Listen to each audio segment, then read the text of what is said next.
건담 비다르는 기동사 건담 철혈의 오펀스에 등장하는 모빌 슈츠로 무력 조직 갤라르 호른의 궤도 통합 함대 아리안 로드 함대에 소속된 수수께끼의 기체입니다. 파일럿은 가면을 쓴 수수께끼의 남자 비다르죠. 라고 말해도 팬들은 누구인지 다 아시려나요? 철혈의 오펀스는 참으로 놀랍게도 10년 전인 2015년에 방영된 작품입니다. 아마 세월이 빠르다는 걸 실감하시는 분들이 많을 것 같네요. 1기 방영 당시엔 엄청난 화제를 불러모으면서 당시엔 건프라 풍기 같은 현상이 없던 시절임에도 HG 프라모델이 매장에서 순식간에 동인하게 만든 인기 작품이었지만 작품 시즌2의 반응은 뭐랄까 좀 의외였어요. 왜 그랬을까요? 이번엔 비달에 관한 이야기를 하면서 이 부분에 관한 이야기를 따로 해보려고 합니다.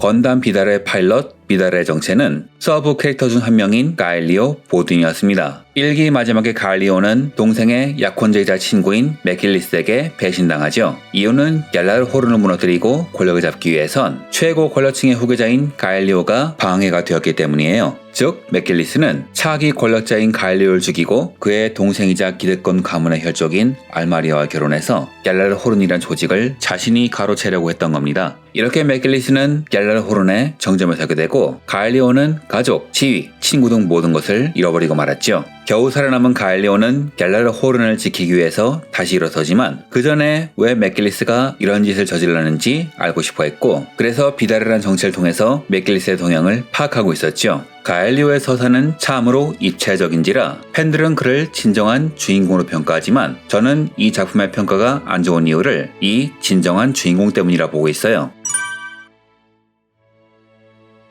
로버트 맥키는 자신의 저서에서 SF라는 장르를 다룰 때는 스토리는 심플하게 캐릭터 중심으로 이끌어 가야 한다고 말합니다. 보통 SF를 쓸 때 많이 하는 실수가 자신이 생각한 공상과학의 개념을 일방적으로 설명하는 데서 발생하기 때문이죠. 현실의 과학에 바탕을 두지 않은 창조적인 개념을 과학조차 익숙하지 않은 일반 독자에겐 이해하기 어려움에도 불구하고 그 개념이 대단하다고 생각한 작가가 마구잡이로 밀어붙이기 때문이에요. 그럼 이렇게 안 하면 어떻게 하느냐? 그래서 캐릭터 중심으로 나가는 겁니다. 우리가 우주세기 건담을 명작으로 생각하는 이유는 모빌 슈츠, 모빌 아머, 뉴타입 등 온갖 SF적 개념이 판을 침에도 불구하고 이야기는 철저히 캐릭터에 맞춰져 있기 때문이에요. 그래서 건담을 볼 땐 별 생각 없이 아무로의 성장, 샤의 활약만 봐도 비교적 자연스럽게 그 복잡한 개념을 이해할 수 있죠. 만약 건담이 스페이스 콜로니, 뉴타입을 설명한 후 아무로와 샤를 등장시켰다면 아마 시청자들은 그 전에 다 나가 떨어졌을 겁니다.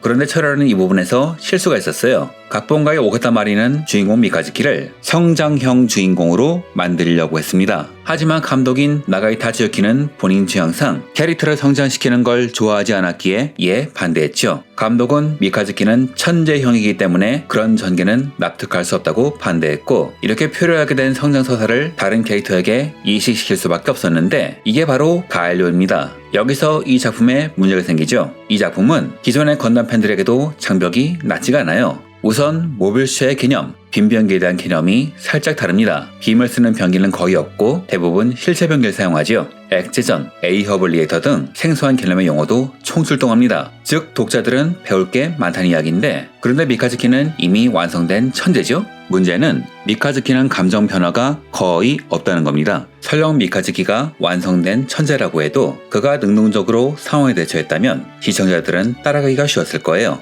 문제는 그는 성장을 하지 않고 심지어 전투를 할지 말지를 올가가 정해져 하는 캐릭터죠. 즉 그의 사건 자체가 수동적으로 발생하기 때문에 시청자는 미카즈키만 따라가면 개념을 이해하는 게 버겁습니다. 그런데 이 와중에 가일리오가 눈에 들어온 거죠. 처음엔 머리색도 그렇고 하는 짓도 그렇고 그냥 모 도련님 캐릭터의 오마주 정도로 여겨졌지만 이야기가 흔들리기 시작한 2부 초반부에서 비다르로 등장하게 되고 1부 마지막에 비참한 서사와 엮이면서 시청자는 가일리오만 보면 이야기를 파악하기 쉬워집니다. 처음엔 친구의 배신에 눈물만 흘리던 철부지였지만 모든 것을 잃어버린 후에는 투정을 부리긴커녕 자신의 가족과 동료 그리고 조직을 지키기 위해 즉 정의란 형태로 사태를 수습할 방법을 찾기 위해 끊임없이 노력하고 이후 좋은 타이밍에 나타나서 사태를 수습하는 정치력도 보입니다. 게다가 이 과정에서 작중에서 차별받던 화성인에 대한 편견을 버리고 오히려 그들을 인간으로 인식하면서 과거를 첨예하는 등 지극히 인간적이면서 이해하기 쉬운 서사가 많이 깔려있죠.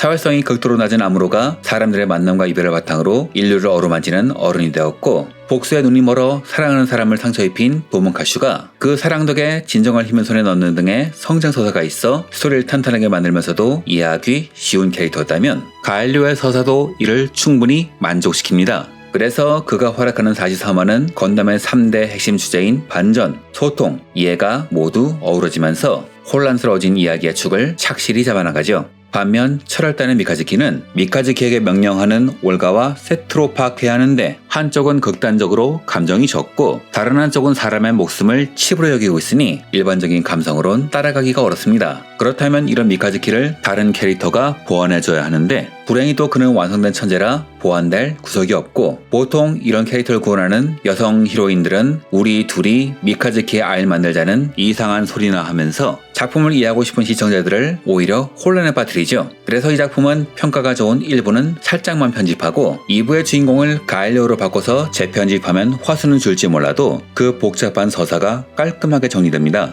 그렇게 하면 미카즈키가 최후를 맞는 이상한 엔딩도 설득력을 갖게 되고요. 즉 결과적으론 각본가인 오가다 마리의 판단이 정답이었던 거죠. 팬들도 다 똑같은 생각이었는지 가엘료의 인기는 폭발적입니다. 거의 대부분의 인기 투표에서 철혈 캐릭터 중 1위였으며, 이후 괴상한 전개로 인해 프라모델이 덤핑에 들어가는 와중에도 가엘료 전용기들은 없어서 못 파는 상황이었죠. 옵션 파츠를 제외하면요. 이는 건프라는 디자인도 멋있어야 하지만 그보단 서사가 중요하다는 대표적인 사례가 아닐까 합니다.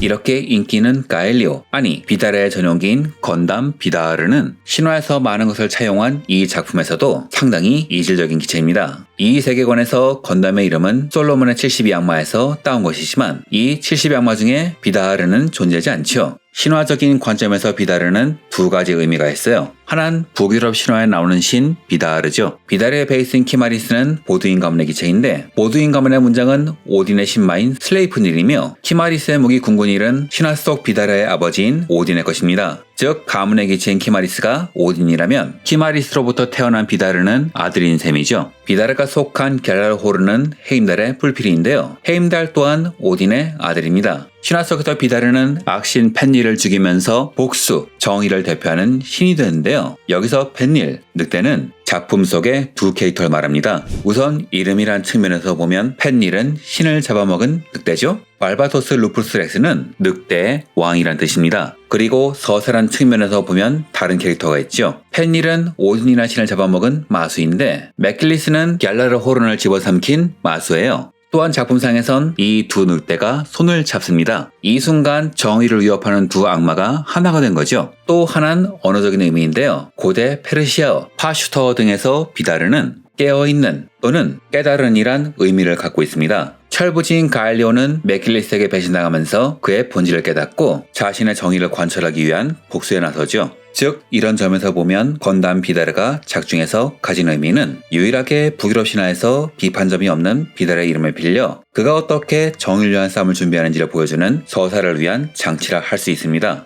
즉 비다르는 가엘리오의 서사를 위해 준비된 기체인 거죠.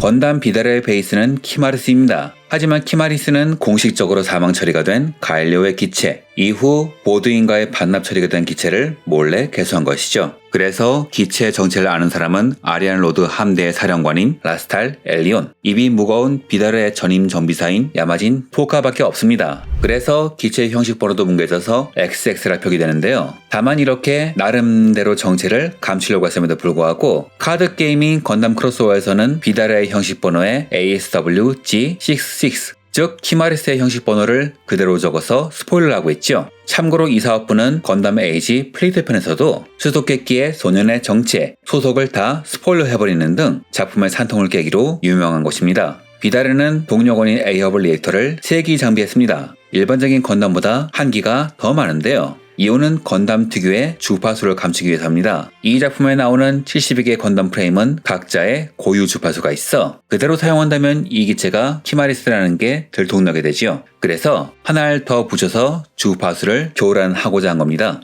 실제로 맥길리스는 이 기체의 주파수를 체크했음에도 정체를 파악하지 못하기도 했으니 이는 나름대로 성공인 거 아닌가요? 다만 그 바람에 위험한 기체가 되었죠. 이 기체의 리액터는 3기지만 실제 사용하는 건 2기뿐입니다. 하지만 만약 적과의 싸움에서 유혹에 휘둘려 하나를 더 기동하면 순간적으로는 출력이 올라갈 수 있지만 기체가 붕괴될 위험 또한 존재한다고 하죠. 5스타 시리즈의 엠프레스나 빅토리 건담의 V2 건담처럼 남는 에너지를 방출하는 기능이 없기 때문이죠. 만약 가일료가 자신의 정을 잃고 복수에 취해 나머지 하나의 리액터를 기동한다면 그 순간 위험에 빠질 수도 있으니 어찌 보면 가일료가 넘어서면 안 되는 선을 정해주는 것일 수도 있겠네요. 복수보단 정의를 관철하는 것이 가일료의 서사니까요. 베이스인 키마리스가 돌격 기체이므로 기본적으로는 돌격을 중시한 전투라는 기체지만 추가로 사격 장비를 장착하여 키마리스의 약점을 보완하기도 했습니다. 110mm 라이플은 갤랄호른의 범용 명기로 근거리, 중거리, 원거리를 모두 커버할 수 있죠. 또한 전용으로 2정의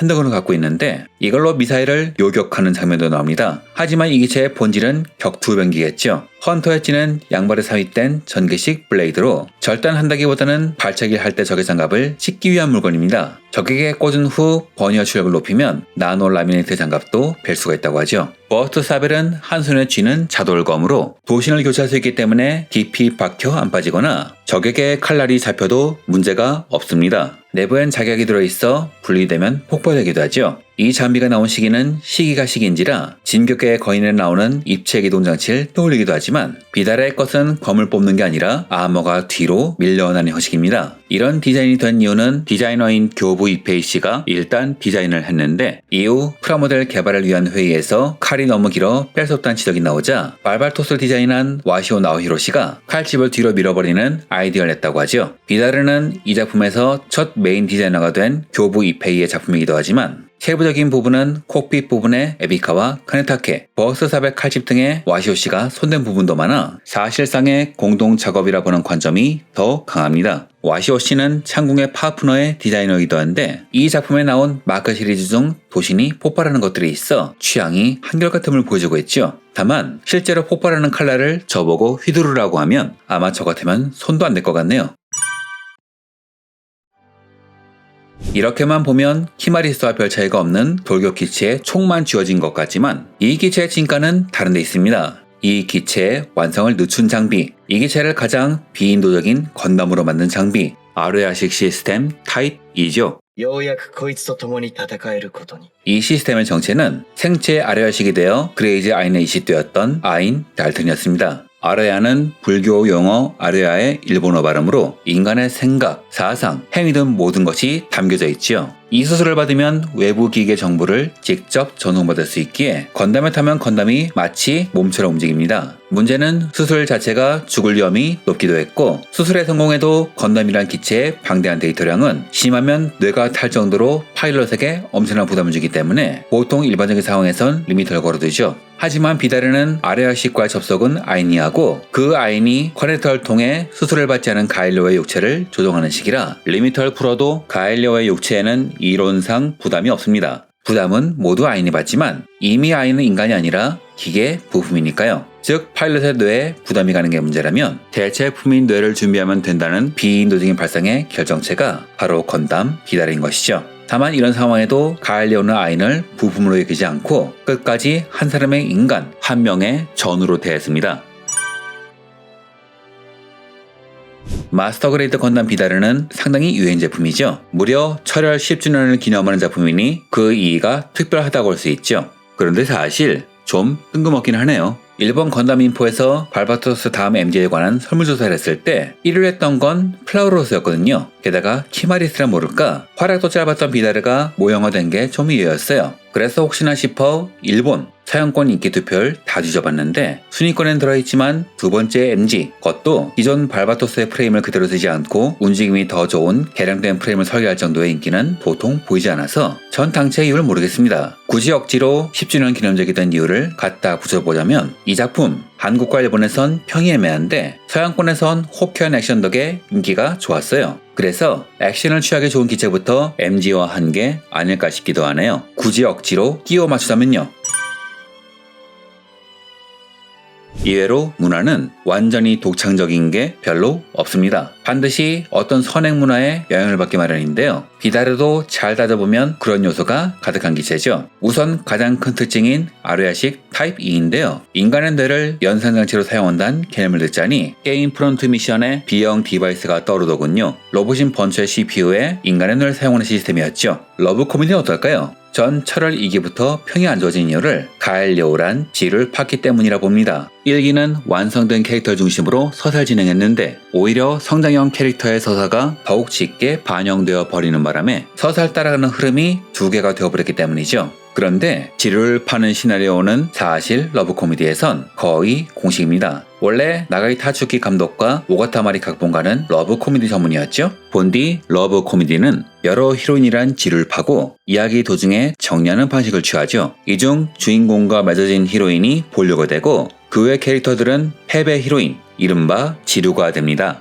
즉 미카즈키, 가엘리오는 둘 다 지루했다고 볼 수도 있는 것이죠. 다만 누가 본류인지는 해석의 여지가 분분하기 때문에 그래서 2기의 평이 좀 애매한 게 아닌가 싶어요. SF인 건담에 러브 코미디적 요소가 들어갔다는 게 어찌 보면 좀 신기하기도 합니다. 진주인공 가엘리오의 서사를 다룬 이야기는 여기까지입니다. 시청해주셔서 감사합니다.